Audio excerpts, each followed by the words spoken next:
ഗൈസേ, ഇന്നത്തെ ഒരു അടിപൊളി വീഡിയോയിലേക്ക് എല്ലാവർക്കും സ്വാഗതം. ഇന്ന് നമ്മളുള്ളത് കാരാപ്പുഴ അഡ്വഞ്ചർ പാർക്കിലാണ്. ഇവിടുത്തെ അഡ്വഞ്ചർ റൈഡ്സും വിശേഷങ്ങളാണ് ഇന്നത്തെ വീഡിയോയിൽ വരാൻ പോകുന്നത്. അടുത്തത് നമ്മൾ എക്സ്പ്ലോർ ചെയ്യാൻ പോകുന്നത് ജയന്റ് സ്വിംഗ് ആണ്.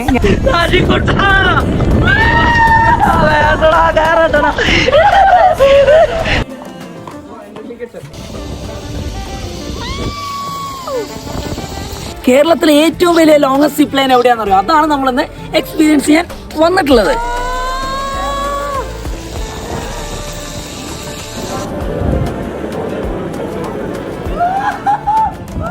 നോക്കൂ നിങ്ങൾ, കണ്ണോക്കോ എനിക്ക് ബീറ്റൊക്കെ ഇല്ലല്ല. ഗൈസ്, നിങ്ങളുടെ ഫാമിലിയുടെയും ഫ്രണ്ട്സിന്റെയും കൂടെ ഒരു അടിപൊളി ദിവസമാണ് നിങ്ങൾ ആഗ്രഹിക്കുന്നതെങ്കിൽ എന്തായാലും നിങ്ങൾ ഈ പ്ലേസ് ഒന്ന് നോട്ട് ചെയ്ത് വെച്ചോളൂ കേട്ടോ. ഈ അഡ്വഞ്ചർ റൈഡ്സ് എല്ലാം എക്സ്പീരിയൻസ് ചെയ്യുന്നതിനോടൊപ്പം നിങ്ങളുടെ ഫാമിലിയോടും ഫ്രണ്ട്സിനോടൊപ്പം നല്ലൊരു ഈവനിങ് ആസ്വദിക്കാൻ വേണ്ട ഒരു അടിപൊളി ഗാർഡൻ